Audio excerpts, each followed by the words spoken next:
നിങ്ങളെ തോൽപ്പിക്കാൻ ചിലർ ബലം പ്രയോഗിക്കില്ല. നിങ്ങളുടെ മനസ്സിനെയാണ് അവർ ലക്ഷ്യമിടുക. ഒന്നാമതായിട്ട് അവർ ചെയ്യുന്ന കാര്യമാണ് നിരന്തരമായിട്ടുള്ള നിരീക്ഷണം. എപ്പോഴും നിങ്ങളെ നോക്കുകയോ നിരീക്ഷിക്കുകയോ ചെയ്യുന്ന തോന്നൽ സൃഷ്ടിക്കുക. അവരുടെ ലക്ഷ്യം എന്തെന്നാൽ നിങ്ങളിൽ അസ്വസ്ഥതയും ആത്മവിശ്വാസക്കുറവും ഉണ്ടാക്കുക എന്നുള്ളതാണ്. പ്രതിരോധം എന്നത് അവരുടെ നോട്ടത്തിലേക്കല്ല, നിങ്ങളുടെ ലക്ഷ്യത്തിലേക്കാണ് ശ്രദ്ധ കേന്ദ്രീകരിക്കേണ്ടത്. അടുത്തതായിട്ട് ചെയ്യുന്ന ഒരു കാര്യമാണ് ഗ്യാസ് ലൈറ്റിംഗ് എന്ന് പറയുന്നത്. നിങ്ങളുടെ ഓർമ്മയെയും തീരുമാനങ്ങളെയും സംശയിക്കാൻ പ്രേരിപ്പിക്കുക. അങ്ങനെയൊന്നും നടന്നിട്ടില്ല, നീ അമിതമായി ചിന്തിക്കുന്നു, നിനക്ക് ഓർമ്മയില്ല തുടങ്ങിയ പ്രതികരണങ്ങൾ ഇതിൻ്റെ ഒരു ലക്ഷണമാണ്. ഇതിൻ്റെ പ്രതിരോധം എന്താണെന്ന് വെച്ച് കഴിഞ്ഞാൽ വസ്തുതകൾ പരിശോധിക്കുക എന്നുള്ളതാണ്. അനുഭവങ്ങളെ പൂർണ്ണമായിട്ട് തള്ളിക്കളയരുത്. പലപ്പോഴും ഇങ്ങനെയുള്ള ആളുകൾ നമ്മളുടെ ഉള്ളിൽ ഭയവും കൺഫ്യൂഷനും ഉണ്ടാക്കാനായിട്ട് ശ്രമിക്കും.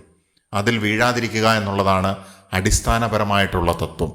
അടുത്തതായിട്ട് ഇത്തരത്തിലുള്ള വ്യക്തികൾ ചെയ്യുന്നൊരു പ്രവൃത്തിയാണ് സൈലന്റ് ട്രീറ്റ്മെന്റ് എന്ന് പറയുന്നത്. മനഃപൂർവ്വം അവഗണിച്ച് പ്രതികരണം നേടാൻ ശ്രമിക്കുക. അവരുടെ ലക്ഷ്യം എന്താണെന്ന് വെച്ച് കഴിഞ്ഞാൽ നിങ്ങൾ തന്നെയാണ് പിന്നാലെ വരേണ്ടത് എന്നുള്ള സാഹചര്യം സൃഷ്ടിക്കുക എന്നുള്ളതാണ്. പ്രതിരോധം എന്താണെന്നാൽ എല്ലാ നിശബ്ദതയും നിങ്ങളുടെ പ്രതികരണം ആവശ്യപ്പെടുന്നതല്ല എന്ന് മനസ്സിലാക്കുക എന്നതാണ്.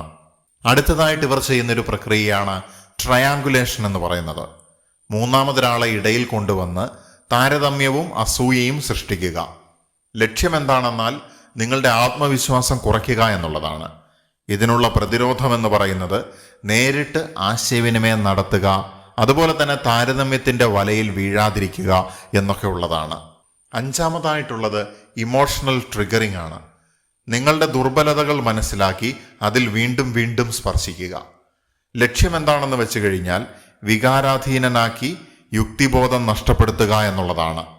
പ്രതിരോധം എന്താണെന്നാൽ ഉടൻ പ്രതികരിക്കാതെ സമയമെടുക്കുക എന്നുള്ളതാണ്.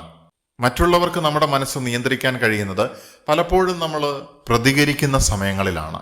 ഏറ്റവും ശക്തമായിട്ടുള്ള മറുപടി എല്ലാ സമയത്തും തിരിച്ചടി കൊടുക്കുക എന്നുള്ളതല്ല.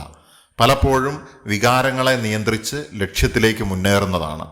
നിങ്ങളുടെ മനസ്സിന് നിങ്ങൾ തന്നെയാണ് കാവൽക്കാരൻ. ആ കാവൽ തകരാത്തിടത്തോളം ഒരു തന്ത്രവും നിങ്ങളെ തോൽപ്പിക്കില്ല.